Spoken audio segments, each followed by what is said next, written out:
preguntaban algo de bibliografía, dónde se puede hacer, cómo podría ser.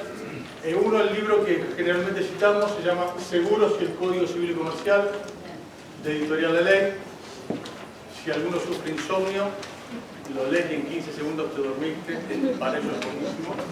Después, si le interesa por LinkedIn o por otras noticias, es WSYA, LinkedIn.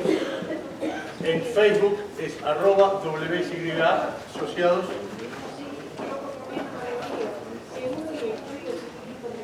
Editorial La Ley. ¿Dónde? LinkedIn es WSYA, LinkedIn. Claro, ese es el problema. Yo tampoco mucho, es más, para hacer todo esto, lo llamé a mi socio, que más joven, no te crees que yo no tengo. Algo que aparece por internet y esas cosas, no. Ponele algo así. Después tenemos ahí en Facebook, @WSYA asociados, y si quieren la página, www.wsya.com.ar.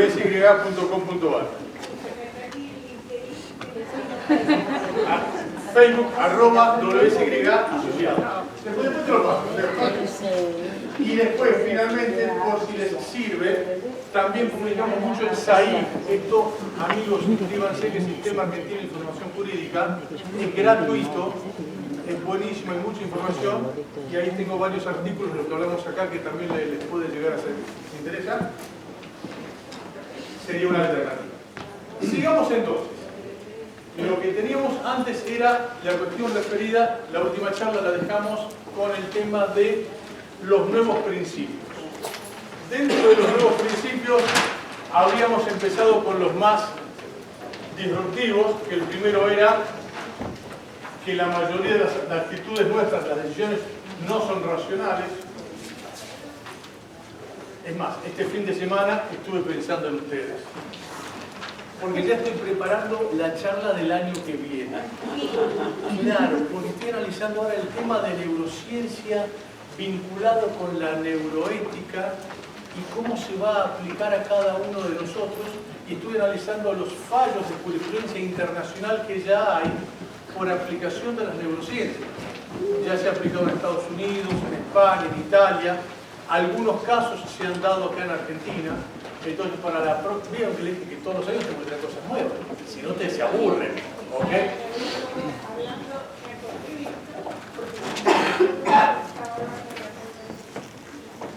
Facundo Mari. Exactamente.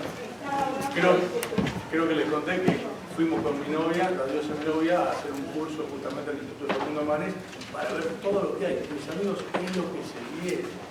Nosotros tenemos todo el concepto del derecho de los romanos de hace 2000 años, que eran pibes divinos, romanos, hablaban muy bien latín, era excelente todo. Ahora, la realidad es que la ciencia ha avanzado sustancialmente. Entonces, no es que la neurociencia vaya a manejar el derecho, pero el derecho no puede llevar lo que establece la neurociencia. Entonces, el primer principio era que no tomamos actitudes racionales. El segundo, que también es una obviedad, pero que no leemos los contratos. Y el tercero sería el tema de las expectativas razonables. Estos tres principios creo que van a ser los principales del futuro. Porque va a cambiar todo. Es decir, estaba pensando, ¿cómo aplicamos esto a la neurociencia al derecho? ¿Y qué hacemos? Y la verdad es que es difícil plantear soluciones. Y la gran pregunta es, che, ¿cómo quedó el artículo 260 de los actos voluntarios? Discernimiento, intención y libertad. Sabemos que no se dan ninguno de estos requisitos. ¿Cómo hacemos? Entonces lo que se me ocurre es que quizás tengamos que empezar a hacer algo de nuevos principios legales, por lo menos para empezar con los consumidores. Porque la realidad es, como vimos en el tema de los contratos, si no se dan ninguna de las pautas de los contratos, debemos plantear cosas novedosas. Esto sería más que nada basado en la neurociencia y lo que se llama la economía del comportamiento, Daniel Kahneman, Richard Thaler. ¿Y qué vamos a hacer ahora? Vamos a ver ahora otros principios que ya los tenemos ahora más en nuestra normativa vigente. Uno es, los que vinieron a las otras charlas saben que este es el primero de todos, que se basa en este artículo de Vélez Arfield, que es el artículo 499, patas para arriba. ¿Se acuerdan lo que decía el código de Vélez? que esta la aprendíamos todos y la verdad que era facilísimo, sencillo, y donde Armayo dijo, no hay obligación sin causa. Y la verdad que era tan sencillo que lo aprendimos a ver. ¿Qué hacemos nosotros? Damos vuelta a todo. ¿Y qué decimos? No hay desobligación sin causa. ¿Qué significa esto concretamente? Mi pregunta es, che, ¿qué es desobligarse? ¿Qué tiene que hacer una empresa frente al consumidor? Desobligarse es no cumplir con la prestación. Y la pregunta es, che, ¿cualquier incumplimiento del consumidor hace que la empresa se desobligue, que no cumpla con su prestación? Y acá viene el gran tema. Ponemos el caso concreto siempre de la cuestión de la denuncia del siniestro en seguros. ¿Recuerdan ustedes cuánto tiempo hay para hacer la denuncia del siniestro? ¿Hábiles o corridos? Corridos. Primera cuestión, imposible tener un siniestro antes de un fin de semana largo. Porque cuando llegás ya es tarde. ¿Ok? Eso es el artículo 46. Ahora, ¿eso es para todos los seguros? Aquí viene una sutileza importante. Lo que planteamos nosotros es el artículo 46, que son 3 días corridos, muy bien. Pero la realidad, esto es una nota a pie de página, pero que es importante resaltarlo. La denuncia del siniestro, la ley de seguros, está en 2 artículos. En el 46 y en el 115. Recuerden ustedes que la ley de seguros está dividida al medio a través del artículo 109. A partir del 109, toda responsabilidad civil. Antes del 109, seguros patrimoniales, a grosso modo. Muy bien. El artículo 46 dice que usted tiene 3 días para hacer la denuncia. Si no hace la denuncia, el artículo 47 determina usted pierde su derecho. Muy bien. El artículo 115 es para hacer la denuncia al seguro de responsabilidad civil.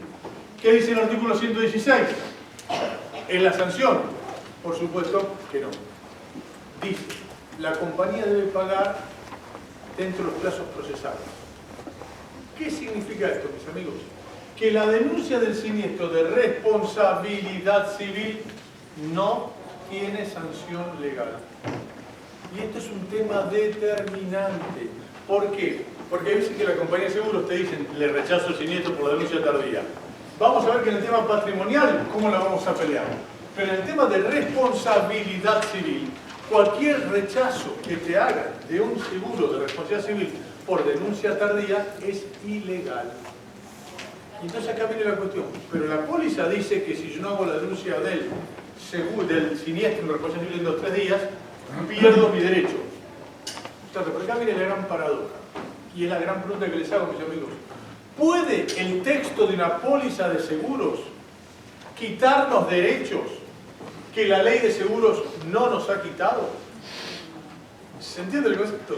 La ley de seguros no me pone ninguna sanción por hacer la denuncia tardía en responsabilidad civil. El texto de la póliza sí. ¿Es válido eso? Esas son las preguntas que tenemos que hacer. No solo eso, sino que también tenemos que tener muy presente el artículo 118. ¿Qué nos reza el artículo 118? Que toda acción u omisión del asegurado con posterioridad al siniestro en responsabilidad civil es inoponible a la víctima. Ergo, el hecho que el asegurado no haya hecho la denuncia, a vos no te tendría que importar nada si sos el reclamante. ¿Se entiende?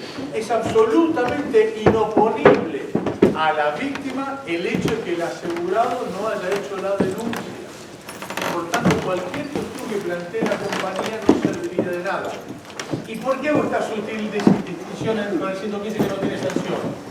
Porque como el 118 dice que es inoponible a la víctima, ¿qué podría llegar a pasar?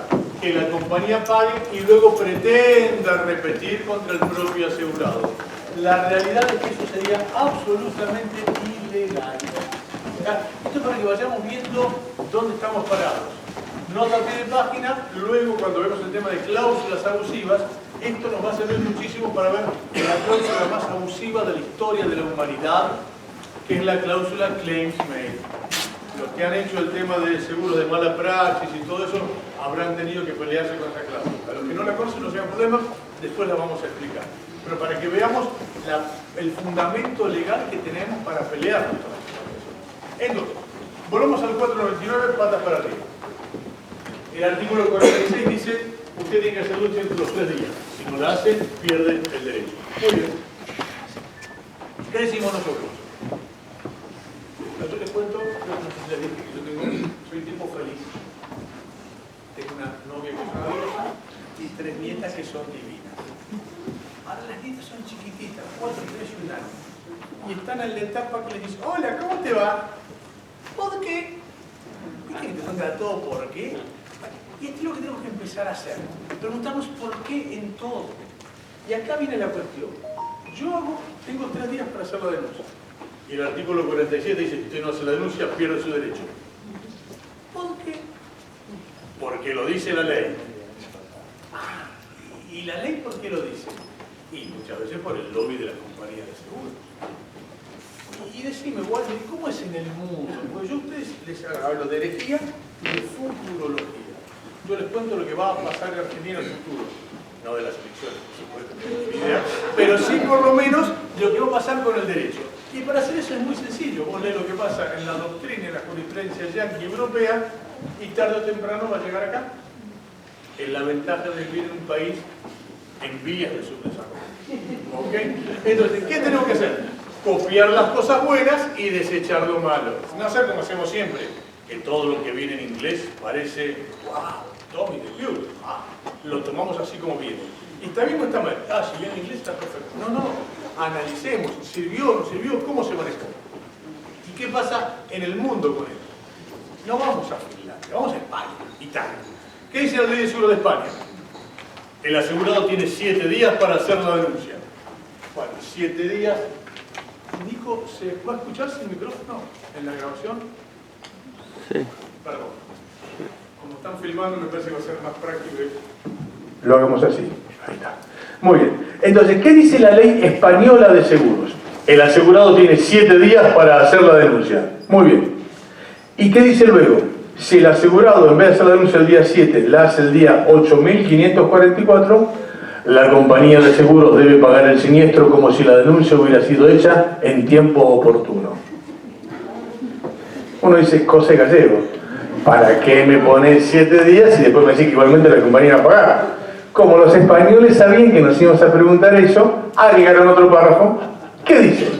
Una vez que la compañía de seguros pagó el siniestro, el asegurado que hizo la denuncia tardía, si cree que ha tenido algún tipo de perjuicio, luego de abonar el siniestro, le deberá iniciar un juicio ordinario donde deberá probar el perjuicio sustancial que ha sufrido por la denuncia tardía, y en esa medida el asegurado le reintegrará el dinero al asegurado. ¿Se entiende lo fácil que es?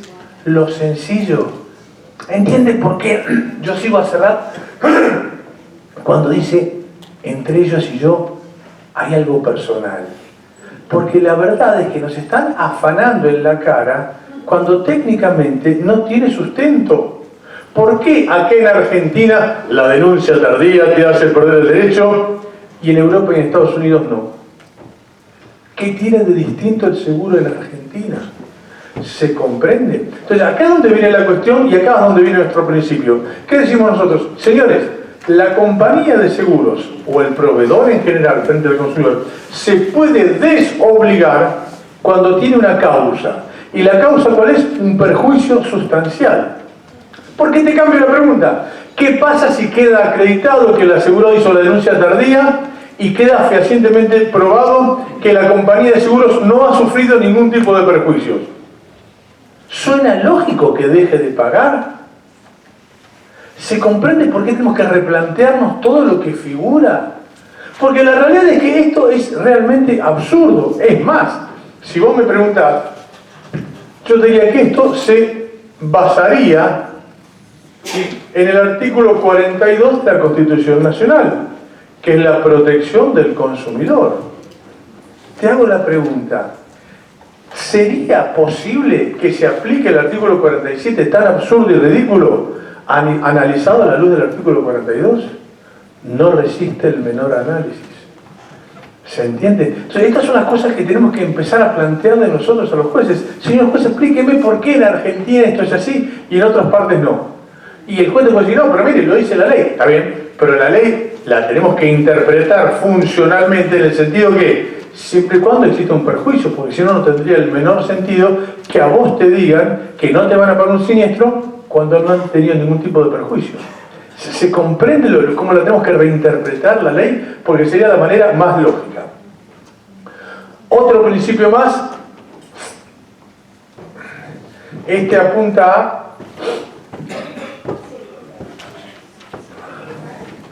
claro, hay veces que la compañía de seguros dice, no, claro, como usted me denunció tarde el siniestro, yo no pude mandar el liquidador para ver el siniestro, para ver esto, para ver lo otro. A veces puede pasar, y es cierto, en los seguros de transporte, cuando llega una mercadería dañada, ojo, eso puede pasar, sí, pero lo que no podemos aceptar es que sea una presunción iure de iure. Entonces, si ellos me acreditan, che, como vos me denunciaste tarde el siniestro, la mercadería quedó y tuvo problemas y después la robaron y se rompió el container y todo eso, ok, me la tengo que bancar como asegurado.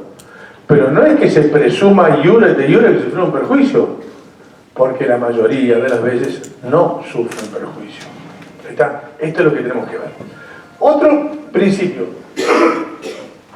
Les pido que hagamos un recuerdo de cuando iban a primer año en la Facultad de Derecho y vino el profesor y le dijo, alumnos, el derecho se presume conocido por todos.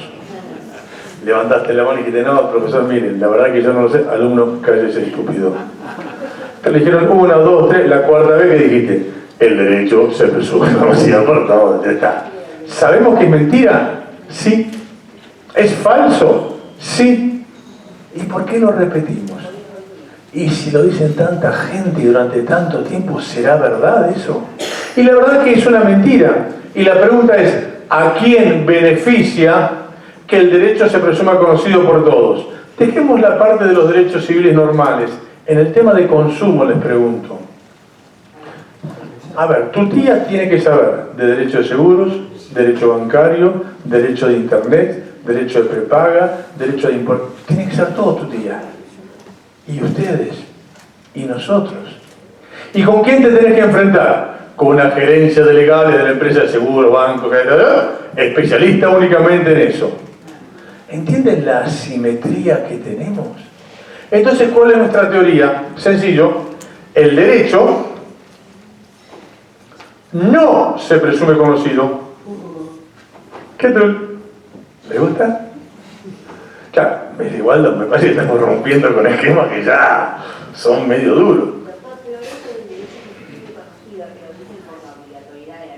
Exactamente. Ahora, el primer punto es, a ver, vamos por partes. Y correcto esto. ¿Qué dice la Constitución Nacional respecto a este principio? Concretamente dice nada. La Constitución no dice nada. ¿Y quién lo dice? El Código Civil. ¿Y dónde está? Artículo 8 del nuevo Código, principio de inexcusabilidad. La ignorancia de las leyes no sirve como excusa para su no cumplimiento. Bueno, Waldo, entonces tu principio duró un ratito, porque el artículo 8 te dijo que no pasa nada. Pero, siempre hay un pero. Ustedes tienen muy claro y saben muy bien que Dios es argentino. Y entonces, ¿qué pasa? El artículo 8 tiene una coma. Viste que siempre las comas te dan posibilidad de hacer cosas interesantes. ¿Y qué dice el artículo 8?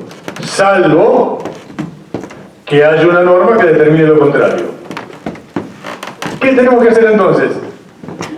Encontrar la norma y a ver, les pregunto para que me pregunten, Waldo, ¿le encontraste? Sí, por supuesto. ¿Y dónde está? El que hizo el Código Civil ni se dio cuenta de esto. Pero ¿cuál es? El artículo 1100. Este artículo 1100 tan importante que después vamos a ver si lo vemos un poquito más, que es el deber de información.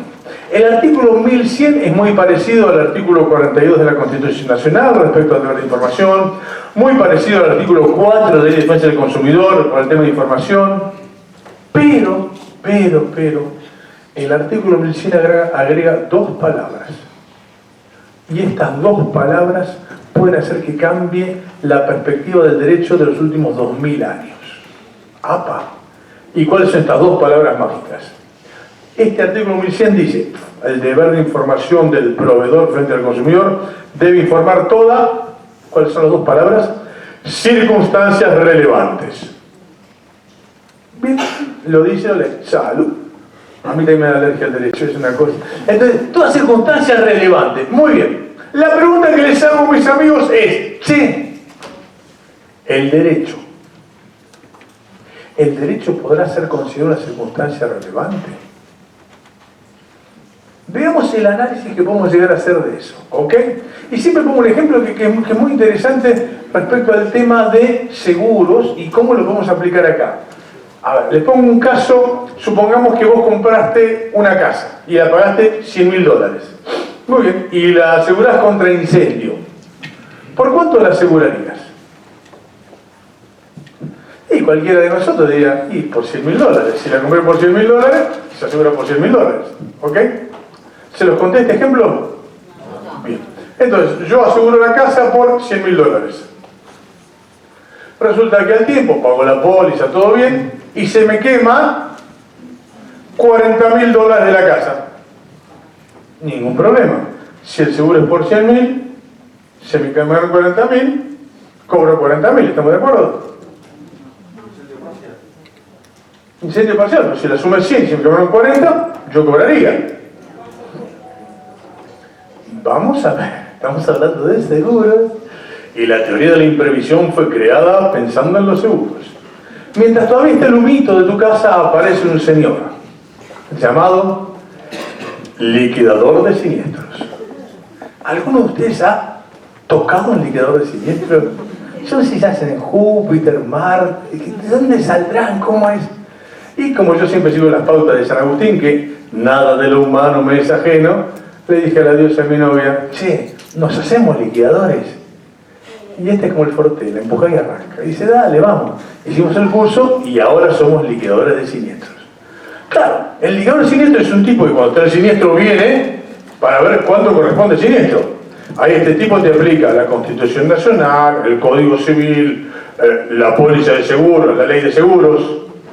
Toda esa normativa te la aplican. Pregunta entre nosotros, ¿qué porcentaje de los liquidadores de siniestros son abogados? El 0,0000, creo que yo rompí el 0 más o menos, casi nadie. ¿Ok?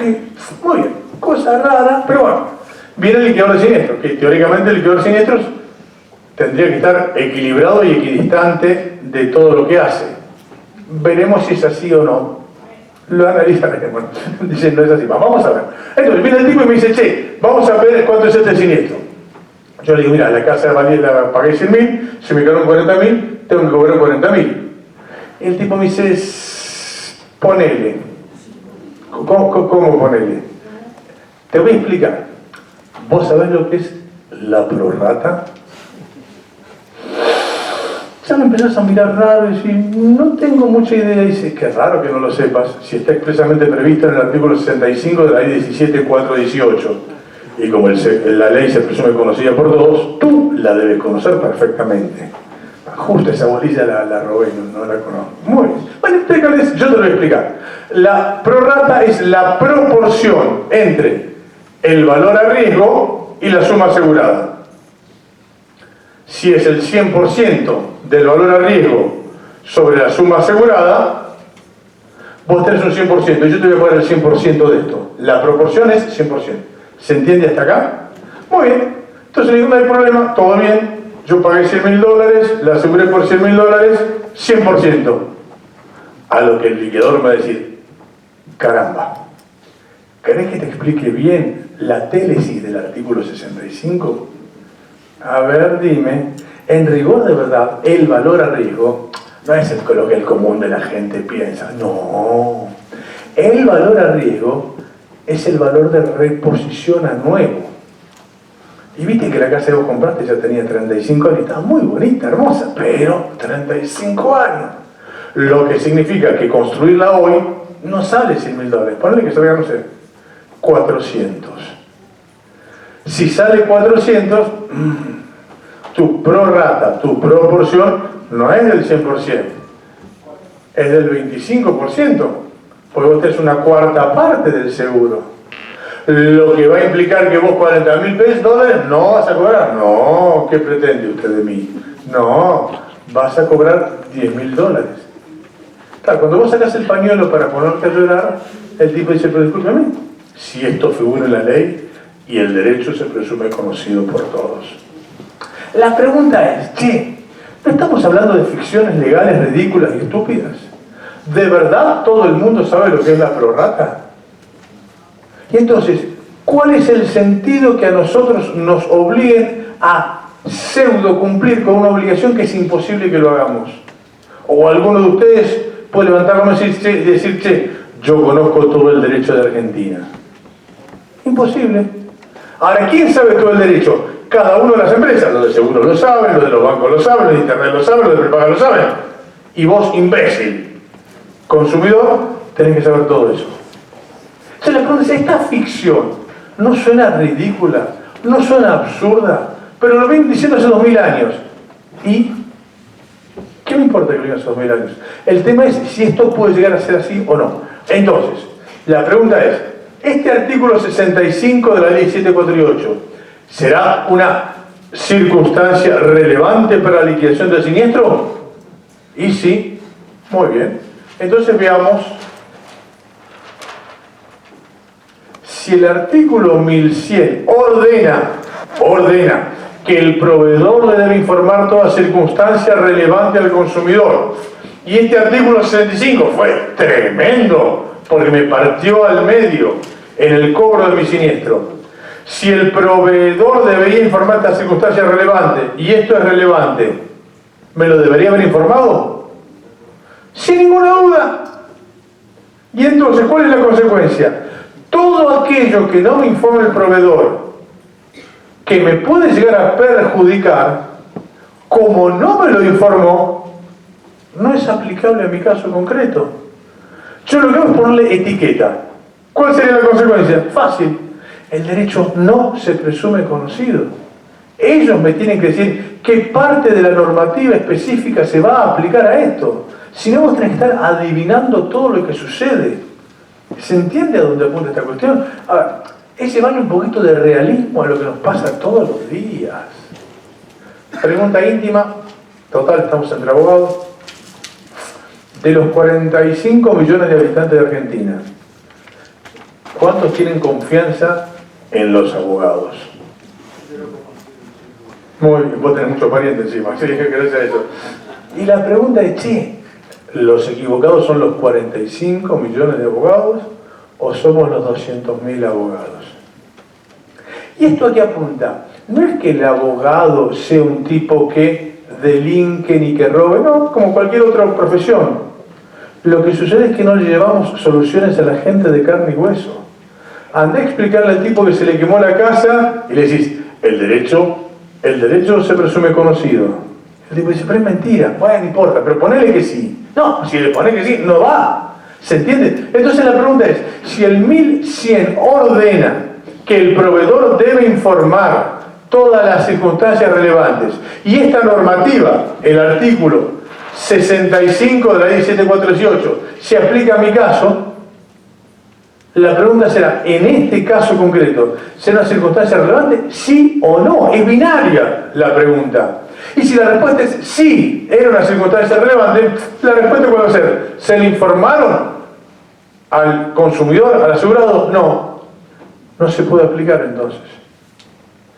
¿Se entiende? Y la pregunta es, che, ¿y le va a costar mucho a la compañía de seguros explicarte las normativas aplicables? Por supuesto que no. ¿Y por qué no lo hacen? Adivina. ¿Se entiende? Entonces, lo que quiero es que le llevemos un poquito de realismo a las circunstancias que nos pasan todos los días. No asumamos que, bueno, alguien dijo alguna vez que el derecho se presume conocido, entonces vamos para adelante. ¿Y si es mentira? Peor todavía, sabemos que es mentira. O alguno de acá se anima a levantar la mano y decir, sí, sabemos todo el derecho. No. Y si no lo sabemos, ¿por qué seguimos con esta ficción? Porque lo dicen desde la época de los romanos. ¿Y si estaban equivocados? ¿Se entiende? Lo que quiero ver es cómo podemos hacer para llevar un poco del derecho a la gente de carne y hueso, a la protección del vulnerable que es el consumidor. ¿Está? Bien, otro principio que podemos llegar a hacer. Pregunta, ¿qué pasa cuando hay una contradicción entre una ley general y una ley especial. ¿Cuál tiene preeminencia?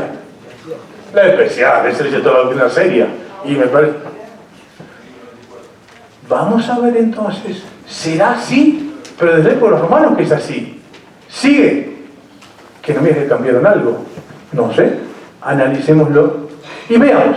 Y para esto, no sigamos lo que yo pienso, porque en realidad no le importa a nadie. Pero vemos qué es lo que dice los fundamentos del Código Civil.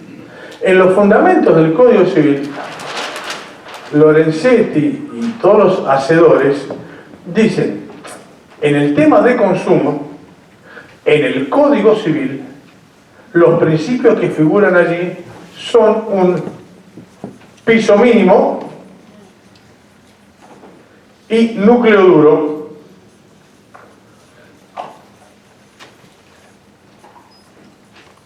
Y agregan, la ley especial me podrá mejorar este piso mínimo, pero jamás me lo podrá empeorar. Va de vuelta.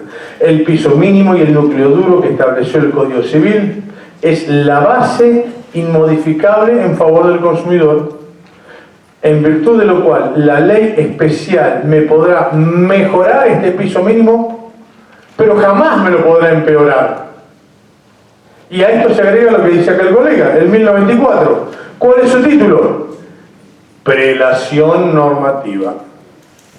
En mi barrio, prelación es lo que está más importante. Y el 1094 te determina en el Código Civil que toda la normativa del consumo tiene prelación normativa sobre las demás leyes. Esto nos ha llevado a desarrollar, hoy no tenemos tiempo ahora, pero por lo menos se lo quiero plantear, un nuevo sistema legal en Argentina, donde en el centro está la Constitución Nacional y los tratados internacionales. Luego vamos a tener lo que llamamos nosotros un piso mínimo, que es el que determina el Código Civil y Comercial. El piso mínimo y el núcleo duro para la protección del consumidor. Inamovible, orden público. Luego tenemos lo que nosotros llamamos doble piso mínimo. ¿Qué es el doble piso mínimo? Son aquellas cuestiones que estaban en la Ley de Defensa del Consumidor y ahora aparecen repetidas en el Código Civil y Comercial de la Nación. Concepto de consumidor, relaciones de consumo, contrato de consumo, publicidad, información. Y luego viene lo que yo llamo el piso superior. ¿Qué es el piso superior? Justamente lo que dicen los fundamentos. Dicen, la ley especial me podrá mejorar esto, pero nunca empeorar. Y entonces acá en el piso superior tenemos la ley de seguros, ley de tránsito, ley de defensa del consumidor. Entonces la pregunta va a ser, concretamente, ¿qué normativa se va a aplicar? La respuesta es sencilla y fácil. Se va a aplicar aquella que más beneficia al consumidor. Punto. Pero ¿y qué pasa si esta es una ley especial y acá hay un piso mínimo y se contradice? ¿Qué dicen los fundamentos del nuevo Código Civil y Comercial? La orden jerárquica de prelación normativa es 1. La Constitución. 2. El piso mínimo y el núcleo duro establecido en favor de los consumidores. 3. La ley especial. Lo dicen los propios fundamentos. Yo únicamente le pongo la etiqueta para armar lío, obviamente. ¿Y la etiqueta cuál es? ¿La ley general puede modificar la ley especial? Sí, por supuesto. ¿Se entiende? Entonces, fíjense estas cuestiones. Después vamos a ver algunos temas en particular. Pero, por ejemplo, vamos a un caso concreto. ¿Cuánto es el plazo de prescripción en los seguros? Un año. No será mucho. Todo un año tenés para reclamar. Muy bien. ¿Qué pasó? Y esto para que veamos también cómo el lobby de las compañías de seguros es tremendo. ¿Cuál es el plazo de prescripción para los consumidores? 3 años. ¿Qué pasó? Recuerden, mis amigos, que en Argentina se utiliza el sistema liquid paper. Dijeron, che, ¿qué onda? Esto de 3 años no me gusta. Claro, hace un tiempo, cuando escribimos la tesis doctoral aburridísima, ¿qué dijimos nosotros? Si la ley de defensa del consumidor establece un plazo de 3 años y es de orden público y tiene prelación normativa, la ley de defensa del consumidor modificaba la ley de seguros. ¿Ok? Entonces, a partir de ahí la jurisprudencia empezó a decir, ¿sabes qué? Este pibe, creo que algo de razón tiene. Entonces, en seguros la prescripción va a ser de 3 años. Y la jurisprudencia empezó a avanzar en ese sentido hasta que se dicta el Código Civil y Comercial. Y en mi barrio lo llaman lobby. Alguien dijo, che, ¿qué les parece si lo que dice la ley lo borramos? Y agarrar la ley de defensa del consumidor, ¿cuánto es el plazo que tiene el consumidor para reclamar? Expresamente dice, ¿qué? Es la única ley del mundo y alrededores, la defensa del consumidor de Argentina, que no tiene plazo de prescripción. Y entonces anda una compañía de seguros y vas a ver cartelones que dicen prescripción, hemos vuelto a las fuentes, hemos vuelto a 1 año. ¿Por qué? Y porque la ley de defensa del consumidor no dice nada. Y la ley de seguros dice 1 año. Entonces, ¿qué dicen ellos? Se aplica la ley de defensa del consumidor. De molestos que somos nosotros, en ese libro aburrido que les comenté y en SAIC también publicamos, un articulito sutil que dice, con el nuevo Código Civil y Comercial, la prescripción de seguros es de 5 años. ¿Cómo 5, animal? Si era de 3, ¿cómo llegaste a 5? No lo digo yo, lo dice el Código. ¿Cuál es el plazo de prescripción genérico? 25-60, 5 años. ¿Ok? La ley de seguros, artículo 58, 1 año. Y acá les hago la pregunta para que lo pensemos entre todos en voz alta. Che, el plazo de 1 año de la ley especial, ¿me estará violando este piso mínimo de 5 años? La respuesta es binaria, sí o no. No hay un diálogo de fuente o esas cosas raras que andan por ahí. La pregunta es, ¿esto me viola el piso mínimo, sí o no? Si la respuesta es sí, ¿qué voy a decir? Perdón, el 1094 determina la prelación normativa de todo el orden jurídico que beneficia al consumidor. Entonces la pregunta va a ser, señores, ¿cuál va a ser el plazo de prescripción en los seguros? ¿Se entiende? Con esto que le queremos plantear, que hay muchísimas cuestiones que se han modificado, pero no es por solamente por una elaboración doctrinaria, es porque lo dice la normativa. ¿Está? Entonces, después, si tenemos tiempo, vamos a ver que para mí la ley de seguros fue modificada por lo menos en 30 artículos. ¿Por qué? Porque vamos a tener que ver si la ley de seguros, en la normativa que tiene, te violenta este piso mínimo o no. Así de sencillo. Otro ejemplo rápido. Artículo 16, creo que dice. Prórroga de jurisdicción. ¿Les hablé de este tema? Bueno, cuando don Isaac... La ley de seguros le hizo un genio que era Isaac Alperín. Y como era un genio, era humilde. Cuando presenta el proyecto en el año 59 le dicen, che, ¿te gustaría, Isaac, que tu ley esté aprobada y aceptada por otros titulares de cátedra? Y el tipo dijo, oh, para mí sería un honor. Entonces lo llamaron a Yadarola, a Cámara, a Duncan Parodi. Imagínate qué comisión. Claro, pero al ratito un tipo levanta la mano y dice, ¿y si hacemos una mini comisión? Entonces lo mira al tipo y dice, ¿pero usted quién es? ¿Usted es titular de cátedra? No, yo soy el apoderado de la Asociación Argentina de Compañías de Seguros. Y el que estaba al lado levantó la manecita también y dice, che, qué buena idea. Me ofrezco gentilmente a formar parte de esa mini comisión. ¿Y usted quién es? El apoderado de la Asociación Extranjera de Compañías de Seguros en Argentina. ¿Qué hicieron? Nos cambiaron todo lo que teníamos en el tema de normativa en favor de las compañías de seguros. Artículo 16. ¿Qué había dicho Alperín? La prórroga de jurisdicción es una de las estafas más grandes que hay en contra del asegurado. Porque si tu tía vive en Jujuy y tiene una compañía de seguros en Capital, le queda el toque venir todos los días a venir a reclamar acá de 4 a 4 y media y te atiende Rodolfo. Nada más en ayunas. ¿Ok? Entonces viene 1, 2, la tercera vez y dice, ok, déjala. Entonces Alperín que dijo, no hay prórroga de jurisdicción. Y vino esta comisión revisora. Y dijo, bueno, lo de Alperín es medio extremista. Vamos a utilizar una posición ecléctica. Ni un extremo ni el otro.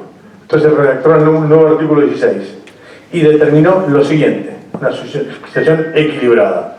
La prórroga de jurisdicción única, exclusivamente y solamente se puede hacer dentro de la República Argentina. Es decir, no te puedo mandar a Namibia, a la Antártida ni a Alaska. No, ahí no. Pero se puede hacer prórroga de jurisdicción en cualquier lado. Yo estoy esperando en cualquier momento alguien ponga una compañía en Choel, y vos tengas que ir a reclamar allá. ¿Se entiende? Muy bien, artículo 16 y te permite la prórroga de jurisdicción. La pregunta es, ¿qué dice el artículo 1109? Este está buenísimo. A ver, habla de los contratos celebrados por internet, correo electrónico, etc. Y también te habla de los contratos celebrados fuera del establecimiento comercial. Y hagamos un parate acá. Le hacemos la siguiente pregunta. Aquellos seguros que vos contrataste, ¿vos fuiste a la compañía de seguros? ¿O el productor vino a tu casa? ¿O fuiste a la oficina del productor? El 99% de los casos, ustedes no fueron a la compañía de seguros. Muy bien. Y si eso es así, ¿qué consecuencia jurídica tiene? Muy clara. El 1109 determina que los contratos celebrados fuera del establecimiento comercial, la prórroga de jurisdicción es nula de nulidad absoluta. Va de vuelta. Los contratos celebrados fuera del establecimiento comercial, la prórroga de jurisdicción es nula de nulidad absoluta. Pero ¿y el 16 me permite hacerlo? Sí. ¿Y el 1109 no? Pregunta. ¿Este artículo 16 que me permite la prórroga de jurisdicción me estará violando el piso mínimo del 1109? Y yo creería que sí. ¿Se entiende? Entonces fíjense cómo una ley general, léase Código Civil, te puede modificar claramente una ley especial. ¿Esto es un cambio de paradigma? Sí, total y absoluto. Pero es la ley. No es una elaboración doctrinaria, es una interpretación de lo que dice la normativa. Y en ese sentido tenemos muchísimos artículos para modificar de la ley de seguros. Pero concretamente, entonces, viendo el tema de los nuevos principios, recordamos que el sexto principio podría ser que la ley general modifica la ley especial. Es decir, ¿qué normativa se va a aplicar? Siempre aquella que más beneficie al consumidor. Punto. ¿Está? Esto sería una de las cuestiones. Bien, vamos a ver un poquito ahora la cuestión de responsabilidad civil muy rápidamente, porque tenemos algunas ideas locas que me gustaría compartir con ustedes. Como que la base de la responsabilidad civil la podemos poner en el artículo 1757, que establecería la responsabilidad objetiva. Ahora, bien, como el 1113, pero más amplio, porque puede estar la actividad empresaria, etc. Ahora, ¿qué nos plantea el nuevo código? Y yo creo que hay algunas cuestiones muy importantes que las deberíamos analizar. Una, el 1709, la prevención del daño. A ver, mis amigos, el Código Civil tiene algunas cosas muy malas y tiene algunas cosas que son espectaculares. Esto de la prevención del daño es fundamental. ¿Por qué? Porque a ustedes y a mí nos mintieron como a quinceañeras. Cuando íbamos a la facultad nos decían el daño es reparable. Y nosotros, como éramos jóvenes, buenos, crédulos, ¿qué decíamos? El daño es reparable. Mentira. Sabemos que es falso y totalmente ridículo. El daño no es reparable. La única manera de reparar el daño, ¿cuál es? Que el daño no se produzca. El resto es todo mentira. Ahora, avancemos un poquito sobre la mentira. El daño es reparable. Pregunta, ¿cuál es el metamensaje de que el daño es reparable? A ver, si el daño es reparable, de hecho, yo no tengo derecho a dañar. Si el daño es reparable, yo daño y pago. ¿Qué problema hay? Caramba. Y ahora llevarlo esto al tema ambiental. El daño es reparable. Cosa que es un verso mentiroso absurdo. ¿Qué va a pasar con las empresas que están causando daños ambientales? Cuando tengo que repararlo, que generalmente no se puede reparar, dicen, nos declaramos en quiebra. Y ya. ¿Y cuál es el problema? Ninguno. Desaparecieron. ¿Y el daño ambiental quién lo repara? Pero a ver, esto no es una cuestión de, Waldo, ¿qué ideas que tenés vos? Cuando puedan, relean a Noam Chomsky, cuando te explica qué es la globalización. Y Noam Chomsky, profesor del MIT, te dice, la globalización es la manera en que las grandes empresas se imponen en los países subdesarrollados. Así de fácil. Hay un informe del Banco Mundial que es espectacular. ¿Para qué? Cometen sincericidios cada tanto. Vos decís, el Banco Mundial, ¿qué diría con respecto a los daños ambientales? El Banco Mundial dice, los daños ambientales, ¿qué hay que hacer? Y ellos explican. En Latinoamérica, ¿qué pasa con los daños ambientales? ¿Qué le diría el Banco Mundial a las empresas? No produzcan daños ambientales. No. ¿Qué dicen? En Latinoamérica las indemnizaciones son más baratas. Pregúntame dónde tenemos grandes empresas que producen daños ambientales. O la experimentación en seres humanos de nuevos medicamentos. ¿Dónde se hacen? Te doy 108 oportunidades. África, sí. ¿Y dónde más? Empieza con el latino y termina con América. A ver, ¿y por qué? ¿Y por qué no prueban en Europa y en Estados Unidos? Porque allá salen muy caros. Ahora, ¿yo les puedo echar la culpa a ellos? No, la culpa es nuestra. Después ahora vamos a hablar del tema de los daños punitivos y cómo se aplican a las compañías de seguros en el extranjero. Y por qué no se aplican acá. ¿Tá? Pero a lo que voy es, tengamos presentes estas cuestiones que son fundamentales. El tema 1, prevención determinante. 2, deber de información. Y el deber de información, no vamos a tener mucho tiempo para desarrollarlo, pero sí quiero que quede claro algo. Si acá hay un asegurado, acá hay una compañía de seguros y acá hay un productor asesor de seguros, la pregunta del millón es: los incumplimientos legales del productor asesor de seguros, ¿quién se los banca? ¿Qué dice la ley de seguros? El productor asesor de seguros, ni disfrazado de oso Carolina, representa a la compañía de seguros. Lo dice así, textual, ¿eh? Pregunta, ¿y sigue siendo así? Y analicemos. ¿Qué dice el artículo 40 de la Ley de Defensa del Consumidor? La responsabilidad solidaria e ilimitada de toda la cadena de comercialización. Bueno, entonces analicemos. ¿Podrá el productor asesor de seguros formar parte de la cadena de comercialización de las compañías de seguros? Veamos. ¿Qué hace el productor de seguros? Vende seguros. ¿De quién? De la compañía de seguros. Segundo, la comisión. ¿Quién se la paga? La compañía de seguros. Tercero, ¿quién le establece los objetivos anuales al productor de seguro que si los cumple, los manda de viaje como premio a Europa gratis? La compañía de seguros. Pregunta, si tiene trompa de elefante, oreja de elefante y cola de elefante, no es un gatito, es un elefante. El productor de seguros forma parte de la cadena de comercialización de la compañía de seguros. ¿Y esto qué consecuencias tiene? ¡Muchísimas! ¿Por qué? Porque el deber de información del artículo 1100, ¿quién lo tiene que cumplir? Aquellos que están del otro lado del asegurado o del consumidor. Entonces, el incumplimiento del productor asesor de seguros frente al asegurado, ¿a quién va a obligar legalmente? A la compañía de seguros. ¿Se entiende la trascendencia de todo esto? Esto es determinante. ¿Por qué? Porque siempre dicen, no, el productor asesor de seguros forma parte del asegurado. No, hablemos en serio. ¿Está? La realidad es que este muchacho forma parte de lo que hace la compañía de seguros. De manera tal que por el artículo 40 de la Ley de Defensa del Consumidor, toda macana que cumpla él, afirmativa o negativa por omisión, no cumplir con el deber de información frente al asegurado, ¿quién va a tener que ser responsable? La compañía de seguros.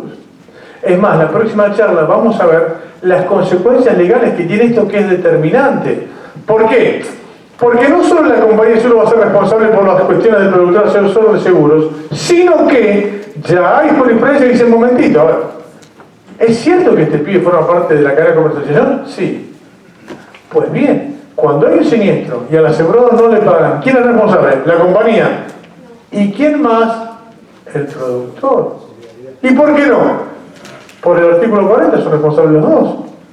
Claro, algunos dicen, no, pero pará, Waldo, yo productor voy a ser responsable de lo que dice la compañía de seguros. Te cambio el ejemplo. Compraste una Coca-Cola en el kiosquito y la Coca-Cola te envenena. Pregunta, ¿el kiosquero que ganó 0,05 centavos será responsable de esa muerte? Obvio que sí. Y entonces tengo la pregunta, si el kiosquero que no tiene una moneda va a ser responsable, ¿no va a ser responsable también el productor de de seguros? ¿Se entiende? Sí, oh, pero es así, es lo que hay. Pero además lo dice la normativa. Entonces, esto es lo que tenemos que tener presente nosotros, tanto a favor como en contra. El productor, ¿qué va a tener que hacer?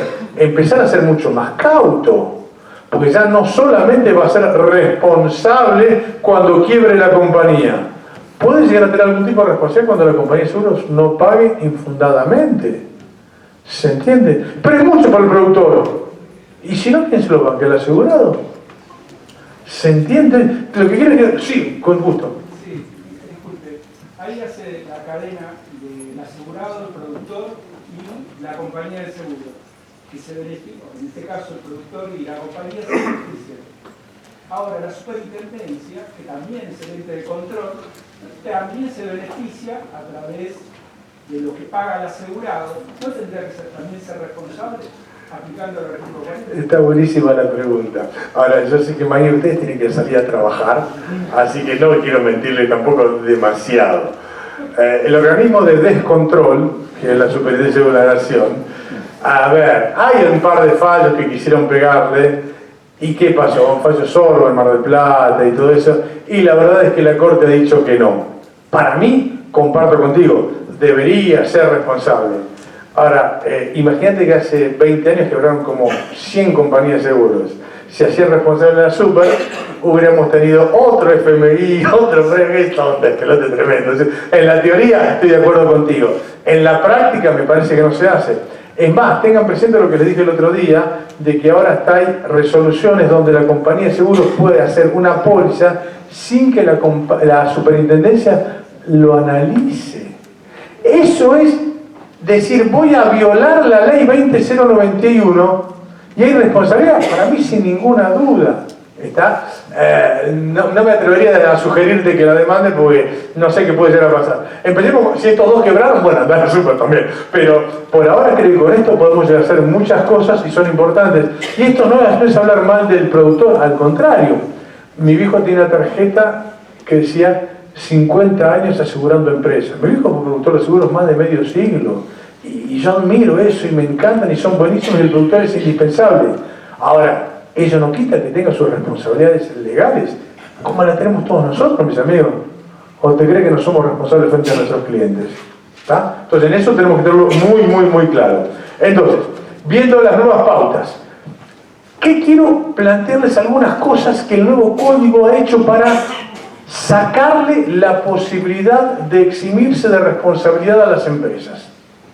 1. El artículo 1733. Este artículo es buenísimo. La pregunta es, cuando hay caso fortuito o fuerza mayor, ¿el demandado se exime? Eso era antes. ¿Qué dice el artículo 1733? El título es responsabilidad por caso fortuito. ¡Wow! Cambia el mundo. El 1733 te determina qué es responsabilidad por caso fortuito cuando violas la ley, cuando lo asumiste o cuando se trata de la actividad inherente a tu empresa. ¿Qué va a implicar esto? Que ahora las empresas, para eximirse de responsabilidad, no pueden alegar el caso fortuito. ¿Está? Vos fíjate si es una actividad inherente a la empresa. Esto es fundamental porque nos cambia sustancialmente todo lo que veníamos analizando. Artículo 1733 le quitó defensas a las compañías de seguros. ¿Qué otro artículo le quitó defensa a las compañías de seguros? El 1743. Este es buenísimo para aplicarle a las compañías de seguros. tiene un título que no tiene mucha prensa, el 1743, porque habla de dispensa. Y uno ya encara dispensa del dolo. No es dispensa del dolo. Esto es dispensa de la responsabilidad. Y determina que no es válido el tope de indemnización que figura en un contrato cuando en ese contrato se violenten normas imperativas, normas indisponibles, la buena fe, las buenas costumbres o fueren abusivas. Estamos hablando de las pólizas de seguro, parece, ¿no? Todo juntito. ¿Y qué te dice ahí? No se aplica el límite de indemnización. Entonces, noten ustedes la importancia que tiene este artículo 1743 cuando vos te pelees con una compañía de seguros, que si aplicás esta norma, realmente puedes llegar a estar muchísimo mejor parado. Arriba, ¿qué ponemos? Aquellas normas que han avalado y profundizado la responsabilidad de las empresas. Por ejemplo, el 1724. Recuerdan que cuando nosotros íbamos a la facultad, el dolo era la intención de producir un daño. Hoy ha cambiado. No solo es la intención de producir un daño, sino que es la manifiesta indiferencia. Fíjense ustedes cómo se ha ampliado sustancialmente el dolo, porque antes vos acreditar la intención de dañarte era casi imposible. Ahora, si te hablamos de manifiesta indiferencia, ¿no podemos aplicarlo a muchos casos de compañías de seguros? La próxima charla vamos a ver el tema de la suma asegurada en un caso de responsabilidad civil, en un juicio, que no se actualice. Eso va degradando tu suma asegurada. Y la víctima también. ¿No habrá dolo acá? Fíjense qué interesante esto, cómo se acentúa la responsabilidad. Otro, 1735. Si bien ya lo teníamos algo en la Ley de Defensa del Consumidor, ¿esto qué hace? Te incorpora la teoría de las cargas probatorias dinámicas. Recuerden, cuando fuimos a la facultad, nos decían, el que alega debe probar. Todo mentira. No. Hoy ha cambiado sustancialmente. ¿Y quién debe probar? Aquel que se encuentre en mejores condiciones técnicas, económicas, jurídicas o fácticas. Ergo, por el 1735 ya tenemos plena vigencia de las cargas probatorias dinámicas. Y esto nos va a ayudar muchísimo para el tema de la prueba. Caso concreto, ponele, a ver. Denuncia el siniestro. Las compañías de seguros te dicen, señor, usted puede denunciar el siniestro por teléfono. Viene tu cliente y dice, doctor, denuncié el siniestro por teléfono. Y ahora me llega una carta de documento rechazándome el siniestro. Vos decís, ¿y usted tiene alguna constancia de la denuncia? Y no, denuncié por teléfono. Con toda la furia a veces te dan un código, PH 4415. ¿De dónde lo vas a tener que buscar? ¿Ok?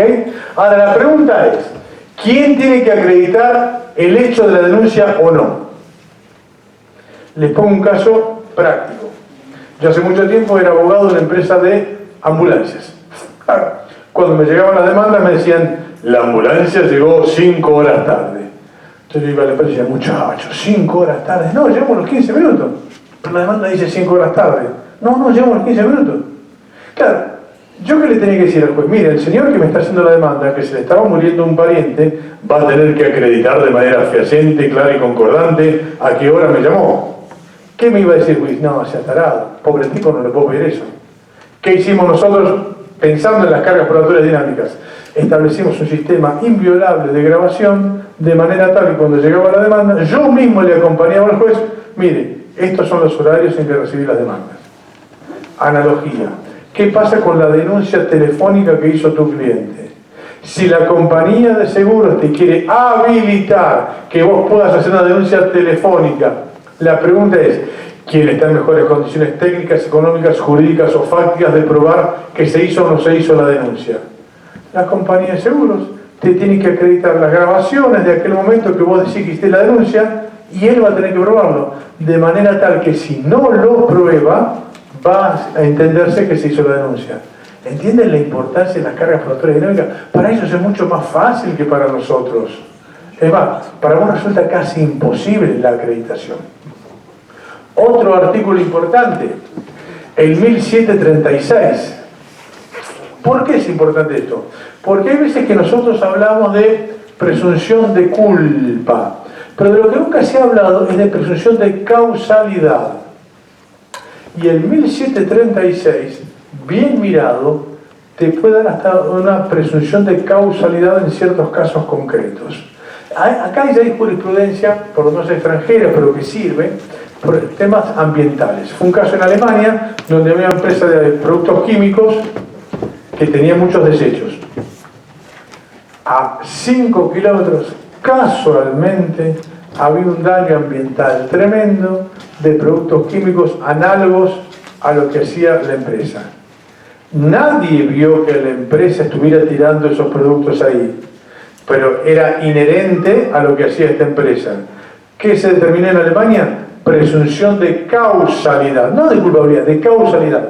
Bueno, el 1736 ya te da pautas como para establecer presunciones de causalidad. Y de este lado, el 1073.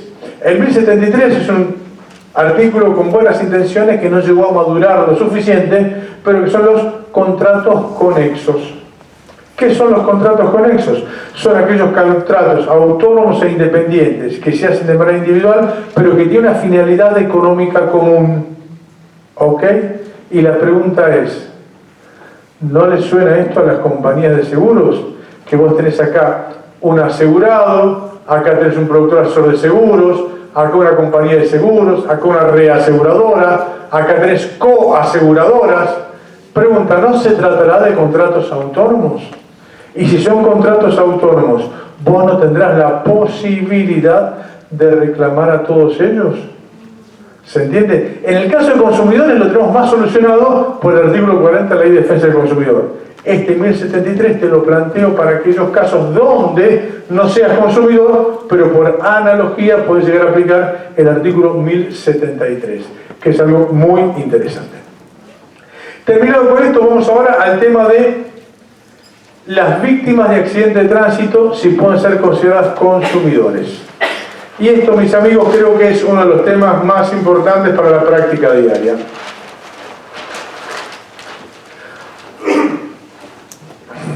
En el Código Civil y Comercial Nuevo, aclaro que Lorenzetti ni me conoce, ¿okay? Vamos a traerlo esto intelectualmente. Pero los fundamentos habla de mí. ¿Por qué dicen los fundamentos? Con lenguaje polite y delicado, ¿no? Hay por allí un abogado que anda diciendo que las víctimas de accidentes de tránsito son consumidores. Y agrega, increíblemente, hay jueces que siguen lo que dice este muchachito. Como consecuencia de ello, me veo en la obligación de poner manos en el asunto. ¿Y qué hicieron? Sistema liquid paper. Desapareció el tercer expuesto. Fíjense en el código, ¿dónde está el tercer expuesto? CF, no está más. Desapareció. No solo del Código Civil, sino también, ya que estamos, la hagamos, desapareció de la Ley de Defensa del Consumidor. Ah, mirá vos. ¿Casualidad? Me imaginaría que no. Primera pregunta introductoria. ¿Cómo veríamos este nuevo Código Civil y Comercial que tanto criticamos en algunas cuestiones en este aspecto puntual, analizándolo con lo que vimos en la otra charla del control de convencionalidad derivado del artículo 75, inciso 22, tratados internacionales, donde uno de los principios era no regresión? Pregunta concreta y específica.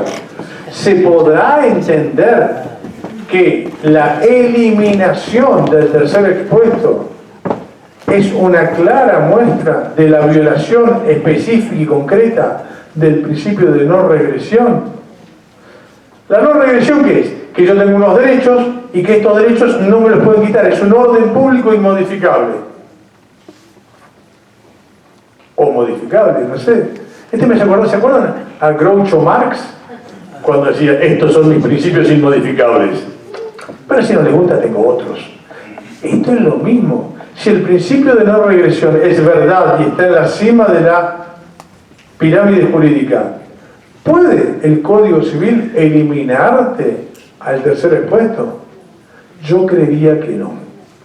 Ahora, ¿cuál es la realidad? Gracias a Dios, como les dije antes, Dios es argentino. Entonces, ¿qué pasó? se equivocaron cuando pusieron el liquid paper.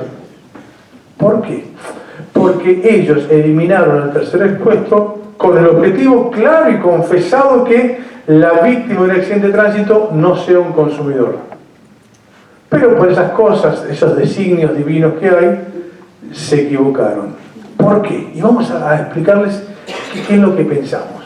La pregunta es, la ley 24449, en el artículo 68,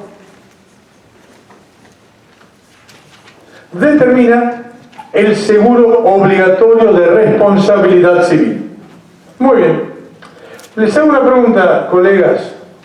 El seguro obligatorio de responsabilidad civil, ¿a quién pretende beneficiar? ¿Alguien tiene alguna duda? Estamos claros que si se hace un seguro obligatorio de responsabilidad civil, es que se pretende beneficiar a la víctima. ¿Estamos de acuerdo hasta ahí? Yo para seguir avanzando en el análisis. ¿Hay alguno que esté en desacuerdo? Muy bien. Ahora, si estamos todos claros que el seguro obligatorio es para beneficiar a la víctima, recordemos ahora el artículo 1092 del Código Civil, que determina que consumidor es aquel que forma parte de la relación de consumo, muy bien, y también se equipara al consumidor ¿a quién? A quien sea el beneficiario directo como destinatario final. Oiga, va de vuelta. ¿Quién es consumidor? El beneficiario directo como destinatario final. ¿Y qué me dijeron recién ustedes? Che, la víctima del accidente de tránsito es el beneficiario del seguro obligatorio. ¿Y entonces qué pasó? Se equivocaron cuando usaron el liquid paper, porque borraron el tercer expuesto cuando deberían haber borrado al beneficiario directo. Pues va de vuelta la pregunta. Si el 1092 determina que el beneficiario directo es un consumidor, nosotros podemos válidamente decir que la víctima de un accidente de tránsito donde hay un seguro obligatorio es el beneficiario directo de ese seguro. Si la respuesta es afirmativa, es que entonces la víctima es un consumidor. ¿Se entiende? No, pero la ley no quiere eso. Y lo lamento. Recordemos que la ley es como los hijos. Crecen y después hacen su vida. Nota a pie de página, hay mucha gente joven acá, pero yo ya tengo 3 nietas. Y el otro día vine a Calcomanía en un auto que me mostró lo que es la vida. Dice, los nietos son el premio que te da Dios por no haber asesinado a tus hijos. Pero bueno, es una cosa así. Bueno, entonces, ¿qué tenemos acá? ¿Quién es la víctima? El destinatario final, el beneficiario directo. Si es ese beneficiario, ¿puedo yo válidamente alegar que por el artículo 1092 la víctima en accidente de tránsito es un consumidor? Y yo creo que sí. ¿Se entiende? Porque ellos han eliminado el tercer expuesto para que la víctima no sea un consumidor, pero se equivocaron. Para mí la víctima es el destinatario directo. ¿Y esto qué va a implicar? No es una mera cuestión de etiquetas o de poner títulos. Yo creo, las compañías seguras ya nos tienen con algo. Yo creo que esto va a tener consecuencias concretas, puntuales y específicas. Y las vamos a dividir, si les parece bien, en consecuencias procesales y consecuencias de fondo. A ver, ustedes mañana tienen que ir a trabajar. No es que estamos hablando solamente de mera teoría. Vamos a ver esto si se aplica a la realidad o no. Entonces, ya dimos los fundamentos por los cuales nosotros creemos que la víctima de un accidente de tránsito puede ser un consumidor. Muy bien, pero Waldo, ¿y esta etiqueta de consumidor me aporta algo a mí para el día a día de la profesión? Veamos. Consecuencias procesales. Primero, proceso gratuito. Pero no lo digo yo, lo dice la Ley de Defensa del Consumidor, que si usted es un consumidor, el proceso tiene que ser gratuito. Primera consecuencia tremendamente importante. Segunda, que el proceso debe ser abreviado. Esto es determinante. ¿Por qué? Porque muchas veces las compañías de seguros te patean el juicio de manera atroz. Después, cuando veamos la jurisprudencia de la próxima charla, vamos a recordar el peor fallo de la historia de la Corte Suprema, el fallo Flores, que justamente habla de esto. ¿Está? Tercero, muy importante, acción directa autónoma. ¿Recuerdan ustedes cómo es el tema de la citación en garantía? Acá está la víctima, acá está el asegurado y acá está la compañía de seguros. ¿Puede la víctima demandar a la compañía de seguros? Atrás, Satanás. ¿Qué pretende usted de mí? No, ¿cómo le voy a pagar a usted? Pero si eso es seguro obligatorio. No. Usted no tiene nada que ver acá, usted es un tercero extraño. Caramba, ¿en serio te parece? Siendo un seguro obligatorio y yo siendo la víctima, soy un tercero extraño. ¿Será así en el resto del mundo? En ningún lado. En cualquier lado la víctima puede mandar a la compañía de seguros. Ahora, si la víctima es un consumidor, por aplicación del artículo 40 de la Ley de Defensa del Consumidor, al ser esto una relación de consumo, ¿no tendría yo la posibilidad de demandar directamente a la compañía de seguros? Obviamente que si lo tenés al asegurado cerca, demandalo. Pero hay veces que el tipo se le ocurrió chocar a tu cliente y encima se le ocurrió morirse o vivir en un lugar que no lo puedes notificar. Entonces ahí vos quedás que no podés seguir el juicio porque no podés llegar al asegurado. La pregunta es, y te la cambio, ¿tiene algún agravio la compañía de seguros por el hecho que lo demande directamente? No, porque lo puede citar ella. Sí. Obviamente. En mi barrio, en latín, esto se llama chicana, franela. Es una manera que hacen para tratar de patearte para adelante el caso. Porque la verdad, ¿tiene algún perjuicio la compañía de seguros? Ninguno. En todos lados del mundo, la víctima puede demandar a la compañía de seguros sin ningún tipo de problema. Salvo en Argentina. ¿Se entiende? O sea, lo que voy es, cuando yo les planteo cosas, noten ustedes que nada de lo mío es original, nada es algo que se me ocurrió a mí. Tan solo leo lo que pasa en los países desarrollados. Y luego cuando vienen acá, tratan ellos de cambiarlo. Pero la realidad es que en sus casas matrices, ellos pagan sin ningún tipo de problema. Es más, antes de ir para acá, yo me mudé hace poquito, así... perdón, sí. Siguiendo el hilo de su razonamiento, la víctima también entonces podría o debiera demandar al productor de seguros como parte de la línea de comercialización. Podría serlo, sí. Como de víctima y... Claro, a ver, porque ¿qué dijimos antes? La relación de consumo, como planteaba el colega, también a la... ¿Es algo novedosísimo? Sí, pero puede pasar, y sí, ¿por qué no? ¿Está? Entonces, acá es donde tenemos que empezar a analizar, no, pero es un tercero ajeno. Y sí, pasa que a mí me molesta muchísimo las frases hechas. Cada vez que vos lees un libro de seguros que te dicen laubérrima bona fides, sí, wow, estoy con la Virgen María y acá, y cuando ves un poquito decís, no es tan así. Y ahora me mudé hace poquito, estoy juntando papeles, ordenando y yo, y encontré un fallo, por una cuestión de delicadeza, no vamos a decir, de una gran compañía italiana de seguros, una gran compañía alemana de seguros, que fueron demandadas por acciones colectivas. ¿Por qué? Porque durante la época nazi, ellos tenían los seguros de vida de los judíos. ¿Y qué hacían? Negaban la existencia de las pólizas y se quedaban con todo el dinero. Pero no es una idea de Waldito, no. Hay jurisprudencia en Europa. El gobierno austríaco está demandado por eso. Entonces, cuando a mí me vienen y me blanden la buena fe ante todo, permítanme que a veces lo ponga en duda. ¿Está? Entonces tenemos que tener muy claro dónde estamos parados. Muy bien, entonces, acción directa autónoma. Otra que tenemos, que me gusta mucho, las medidas autosatisfactivas. En realidad las medidas autosatisfactivas siempre las vas a poder aplicar, pero siendo un consumidor creo que tenés más virtualidad todavía. ¿Cómo son las medidas autosatisfactivas? Se parecen muchísimo a las cautelares, en que las dos son urgentes. ¿Y qué es una medida autosatisfactiva? Vamos a un ejemplo concreto. ¿Recuerdan cuando Diego estaba en la quinta y vinieron los periodistas a sacarle fotos? ¿Qué hizo Diego? Sutilmente. Balazo a todo el mundo. Muy bien. ¿Qué hubiera pasado si Diego venía a nuestro estudio jurídico? ¿Qué hubiéramos hecho nosotros? Y una medida cautelar innominada para que el periodismo se vaya a 200 metros. Muy bien. Una vez conseguimos la medida, viene Diego, beso, abrazo, nos firma la camiseta, nos da un autógrafo, y cuando Diego se va, le decimos, Diego, no te vayas, Diego, vení. No, ya está, me voy. No, Dieguito.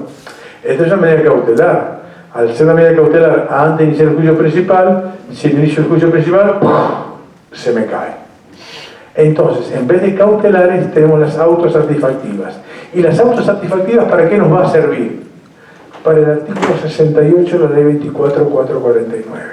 Si vos lees esa norma, ¿qué decís? ¡Wow! Estamos en Finlandia. ¿Qué dice el artículo 68?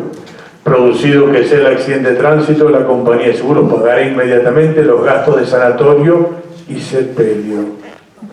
Levanten la mano los que han recibido espontáneamente gastos de sanatorio y sepelio. Está bien, es una ley nueva que debe tener solamente 30 años, ¿no? ¿Y qué está pasando acá?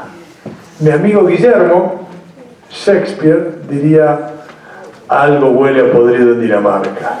No te lo pagan, pibe, así de fácil. ¿Ok? Entonces, ¿qué puedes hacer vos? Una medida autosatisfactiva. Se parece a la cautelar en que las dos son urgentes. ¿Cuál es la diferencia? La autosatisfactiva, ella es el proceso principal. En cambio, la cautelar es un proceso accesorio. Primera diferencia. Segunda diferencia, la medida autosatisfactiva es definitiva. En cambio, la cautelar es provisoria.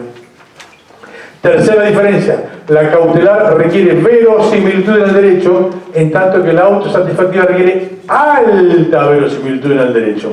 Entonces, ¿qué sucede? Vos tenés a tu cliente que se tiene que operar y la compañía no te paga el dinero. Entonces vos tenés que hacer la demanda de daños y perjuicios y chiquito poner una cautelar para que te paguen esto. O, plan B, presentás una autosatisfactiva, donde decís, señor juez, mire, ¿sabe qué? Accidente, seguro, se tiene que operar. Traslado a la compañía de seguros. La compañía de seguros tiene 3 o 5 días, de acuerdo al juez, para contestar si había o no había seguro. Si había seguro, tiene que pagar inmediatamente los gastos de sanatorio. No hay vuelta.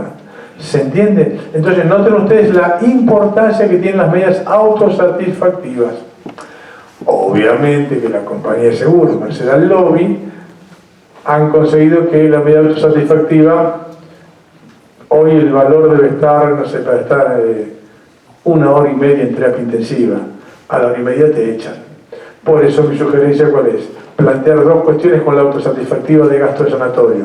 Una, que al ponerle un tope ridículo, te están vaciando de contenido la normativa del artículo 68.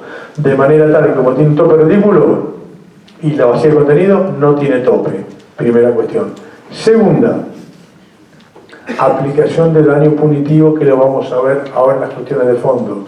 Pero la pregunta es, che, ¿se te ocurre alguna conducta más dolosa y antisocial de una compañía de seguros de no pagar los gastos sanatorios a una pobre víctima que se tiene que operar? No creo que haya ninguno. Entonces mi sugerencia sería, cuando hagas la autosatisfactiva, hacer la reserva para ver el daño punitivo cuando hagas el juicio de daños y perjuicios. Porque la realidad es que estos tipos no lo pagan porque es negocio. A ver, acá volvemos a lo que explicaba el genial Carlos Garci, el gran Carlos. Estamos en un siglo que se caracteriza por el incumplimiento eficiente. A las compañías de seguros incumplir le da rédito. ¿Se entiende? Entonces eso es lo que tengo que hacer, y después vamos a ver un poquito, cuando vemos daño punitivo, análisis económico del derecho. Tan fácil como eso. ¿Ok? ¿Qué es lo que hacen las compañías de seguro? ¿Pagan o no pagan? ¿Por qué pagan o no pagan? Y de acuerdo si le da rédito o no le da rédito. ¿Qué hay que hacer? Pegarle los tobillos. Y la otra es lo que se llama la tutela anticipada. La tutela anticipada también está vinculada con esto. A ver, está clarísimo que la justicia que no es oportuna no es justicia. El caso de tutela anticipada es un caso de la época de Menem, el caso Camacho Acosta contra Graf y Graf, que era un chico que trabajaba en una gráfica, se cortó un brazo, inician el juicio y al tiempo se tenía que poner una prótesis. Ustedes saben que la prótesis tiene un periodo ventana, de manera tal que si no la aplicas en ese momento, luego ya no se puede poner la prótesis. Entonces el abogado fue al juez de primera instancia, le pidió la autorización efectiva, la rechazaron y terminó la corte de Menem. La corte de Menem y el derecho eran como que dos cosas incompatibles. Increíblemente, el fallo de la corte de Menem empieza la medida la medida de la tutela anticipada no está prevista en el Código Civil. Perdimos. Pero como todo lo que no está prohibido está permitido, la aceptaron. Hoy ya tenemos tutela anticipada en la jurisprudencia. Es más, hace unos años fui a La Pampa a dar una charla. Bueno, estaban ahí y hay cierta pica entre la gente del interior y los de capital. Y uno de los tipos que sentaba al fondo me miraba con ganas. Entonces yo digo, claro, porque la autoridad efectiva no está prevista, la medida de tutela anticipada tampoco.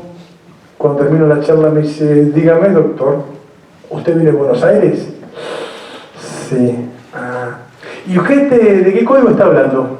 ¿Del Código de Capital? ¿Del de Provincia de Buenos Aires?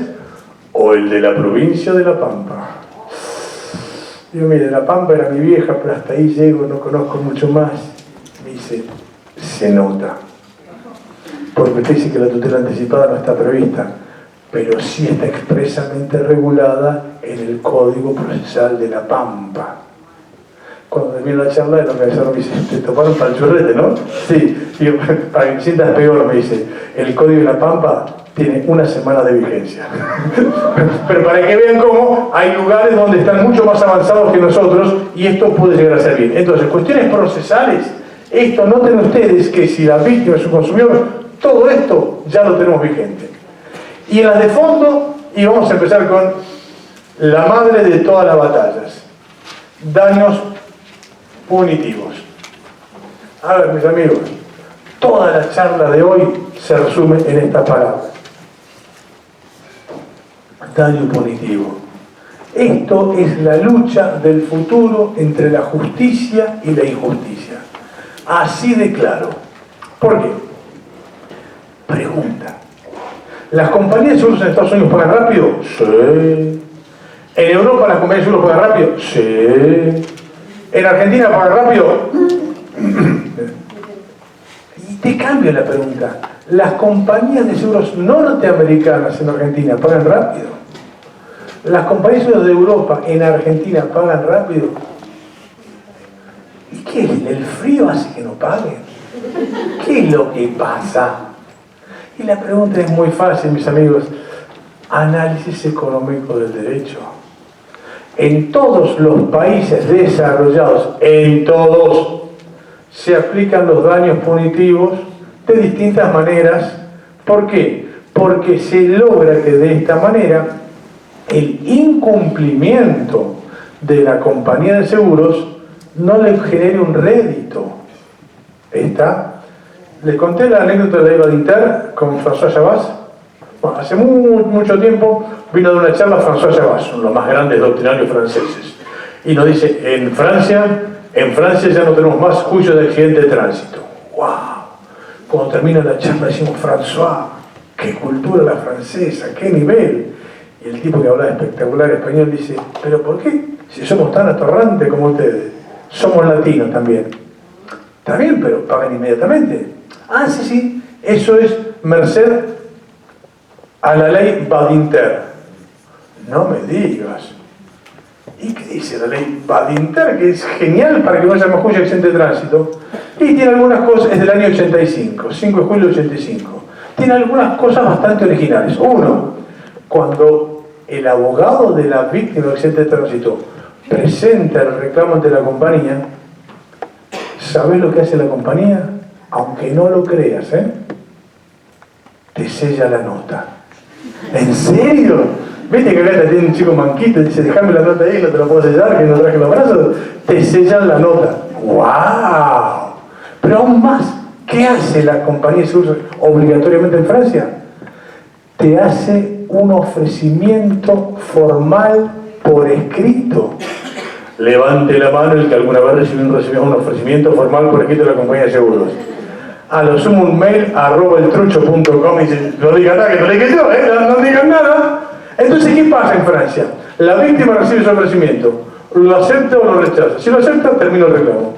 Si lo rechaza, van a juicio.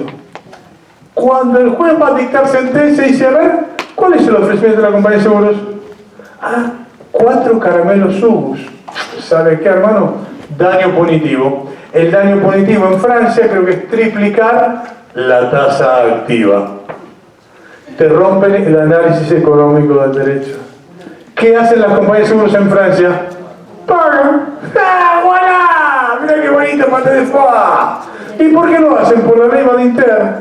¿Y qué pasa con las compañías de seguros cuando vienen a Argentina? Se olvidan y se argentinizan. Ahora la pregunta es, che, ¿le podemos echar la culpa a ellos? ¿O la culpa es nuestra? ¿Se entiende? Este es el gran tema. Porque nosotros somos muy maduros y no todos los de afuera quieren abusarse de nosotros. ¿O somos nosotros los que no nos animamos a dar pasos y crecer? A ver, siempre pongo el mismo ejemplo. Has viajado a algún país, Estados Unidos, fuiste al McDonald's, ¿cómo es la salida de emergencia?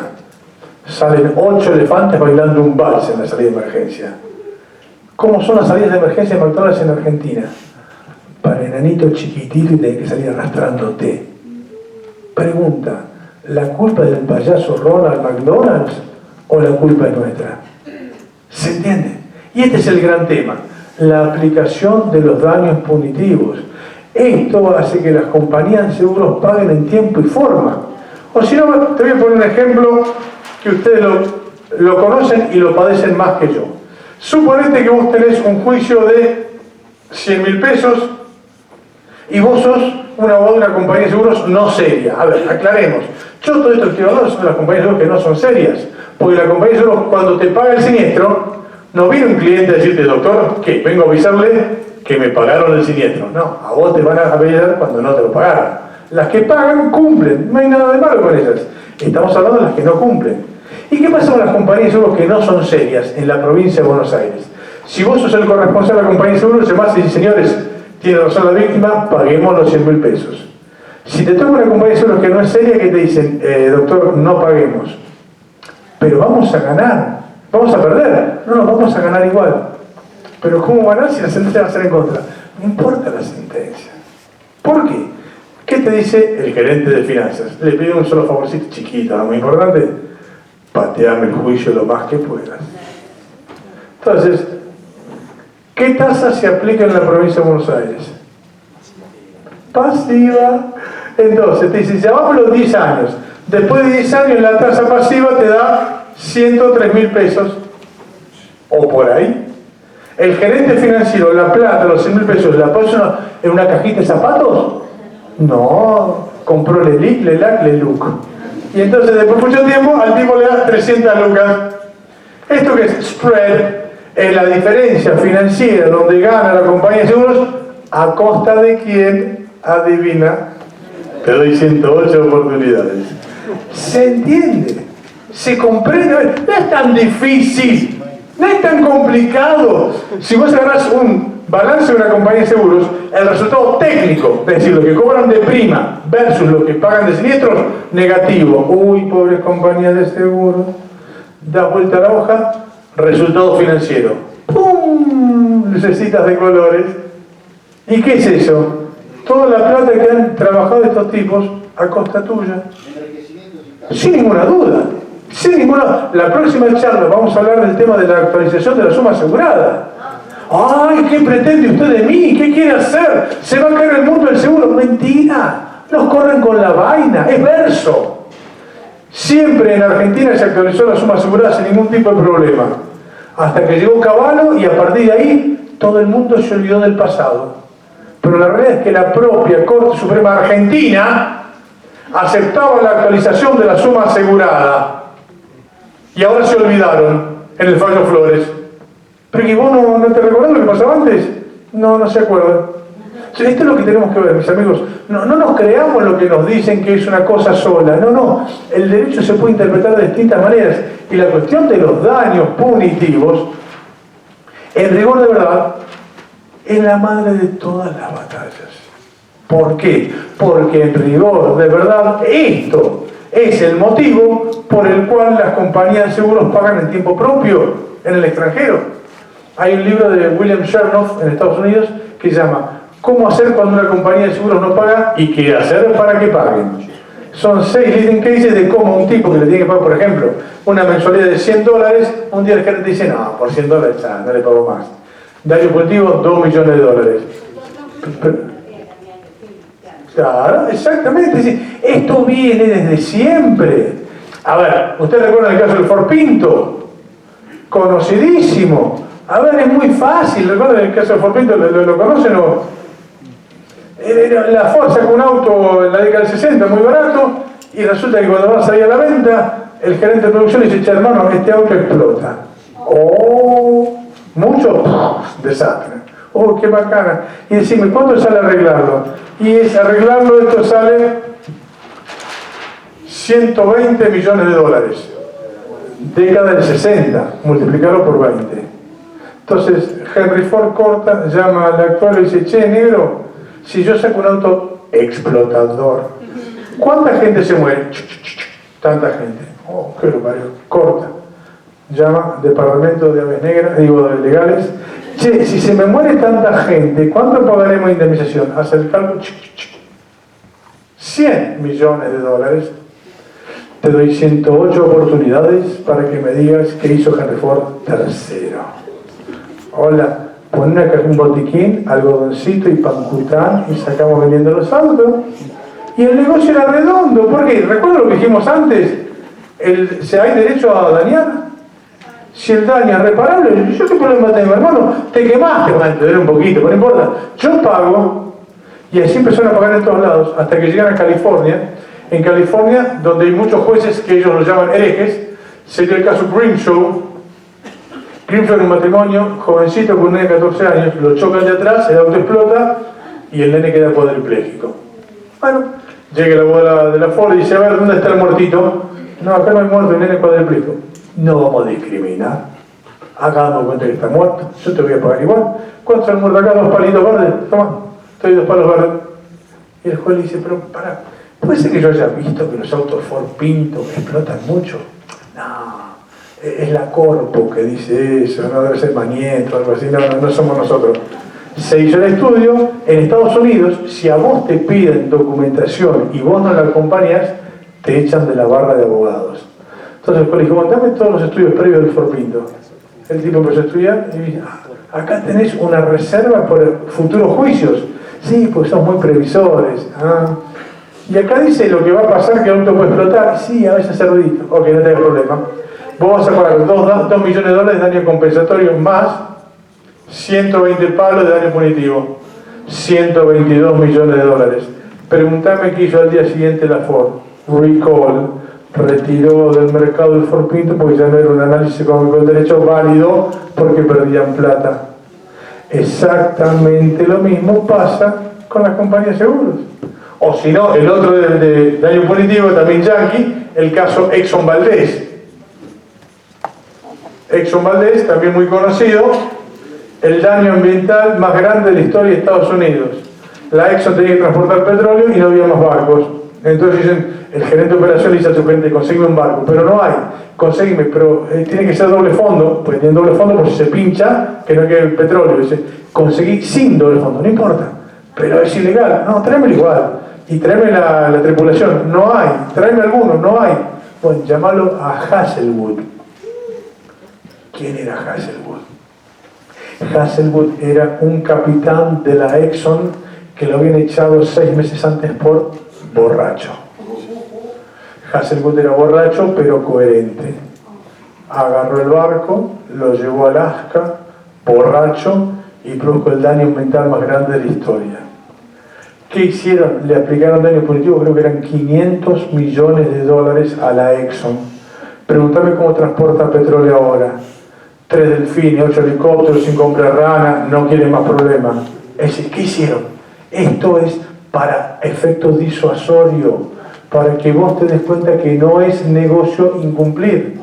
Entonces, los daños punitivos se aplican en todo el mundo, menos en Argentina. Mis amigos, este es el motivo puntual, específico y concreto por el cual las compañías de seguros no quieren que en Argentina se aplique lo que pasa en todo el mundo. ¿Ok? Bien, visto el daño punitivo, vamos a hacer un par de cositas más. Otra consecuencia de que la víctima sea un consumidor es el tema de prescripción. ¿Qué tiene el tema de prescripción? Recordás vos que el viejo 3986 del Código de Vélez, la intimación te suspendía la prescripción por un año. Hoy esto pasó al 2541, que la intimación ya no es un año, son 6 meses. Ojo con esto, porque la suspensión de la prescripción es solamente 6 meses. Ahora, ¿qué pasa con la Ley de Defensa del Consumidor? Te determina que todo reclamo que se hace interrumpe la prescripción, de manera tal que vas a estar mucho mejor parado al ser un consumidor, pues cada reclamo que vos hagas te va interrumpiendo e interrumpiendo la prescripción. ¿Se entiende? Es más, nota a pie de página de algunos delirios de pensamiento. La prescripción del 2541 se suspende por 6 meses cuando se hace un reclamo. ¿Ok? Mi pregunta es, la prescripción de seguros es de un año. Ponele que fuese así. Cuando vos presentás la denuncia del siniestro, ¿para qué lo haces? ¿Para decirle feliz cumpleaños a la compañía? ¿O lo estás interpelando para que comience el proceso y se pague el siniestro? Pues bien, si eso es una interpelación, calza justo con el artículo 2541. De manera tal que, en mi criterio, en el peor de los casos, la prescripción como mínimo debería ser de 1 año y medio, porque ya el hecho que vos presentás el reclamo ante la compañía de seguros, es decir, la denuncia del siniestro, debería suspenderte la prescripción por lo menos por 6 meses. ¿Está? Esto para ir planteándolo. Entonces, ¿qué más tenemos? La prescripción. Otro, la publicidad. Viste que ahora hay una compañía que compra otra tal y dice, hemos comprado esta compañía para ayudarlo a usted y ahora somos un grupo económico más importante. Muy bien. ¿Qué significa esto? Que si una compañía no te puede pagar, te lo debe pagar la otra. ¿Por qué? Porque la publicidad, ellos te están diciendo que son un mismo grupo económico. Otra, la publicación. Yo cuando sea grande voy a ser juez. Y cuando dicte sentencia, antes de poner archívese, voy a poner publíquese. Entonces, todas mis sentencias donde yo condene a compañía de seguros van a estar publicadas en los diarios. Va a pasar 1, 2, 3. A la 5ª vez, el gerente de marketing de la compañía lo va a llamar al gerente legal y decir, che, hermanito, ya salimos por 5ª vez en los diarios. Empezá a pagar, por más que yo tenga publicidad de todo, no voy a conseguir nada. Vos fíjate qué manera fácil de lograr que las compañías paguen. Si vos publicás cada sentencia que los tipos son condenados. Y esto figura en la ley, por supuesto. Esto está en la Ley de Defensa del Consumidor.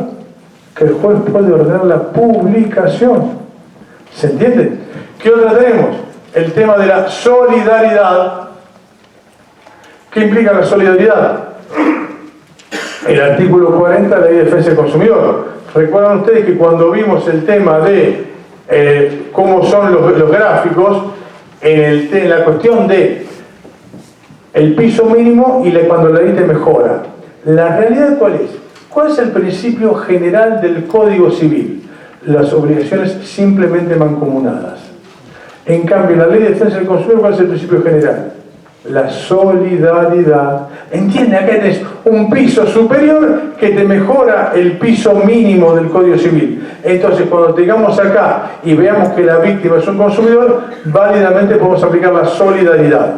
Otra que podemos aplicar son las sanciones. ¿Por qué? Porque muchas veces cuando la compañía de seguros no paga, se le pueden llegar a aplicar sanciones. Esto sería muy importante. Otra es el tema de la inoponibilidad. Y esta es una cuestión importante. ¿Recuerdan el caso de la franquicia y el transporte público? Bueno, esa es una de las cosas más raras que tiene Argentina. Cuando se hizo la ley obligatoria de seguro para el transporte público, se estableció una franquicia de 40.000 pesos, que eran $40.000. Claro, resulta ser que cuando los daños eran pequeños, y como eso era oponible a la víctima, no te pagaba nadie. ¿Por qué? Porque la compañía de seguros no pagaba y la empresa de transporte público, vos viste en Argentina, para tener una empresa de transporte público te piden dos requisitos básicos: o estar en liquidación o estar en quiebra, si no, no te la aprovechan. Entonces vos le tienes que reclamar a la empresa de transporte público que no te paga porque está en concurso. Y resulta que la compañía de seguros la formaban ellos mismos. Bueno, la próxima charla vamos a ver la jurisprudencia que hay al respecto y la normativa que hoy está vigente, en virtud de la cual la franquicia hoy es inoponible a la víctima. Pero ojo con esto, mis amigos, porque no es en la aplicación del plenario o barrio, ya es normativa vigente de la Superintendencia de Seguros de la Nación.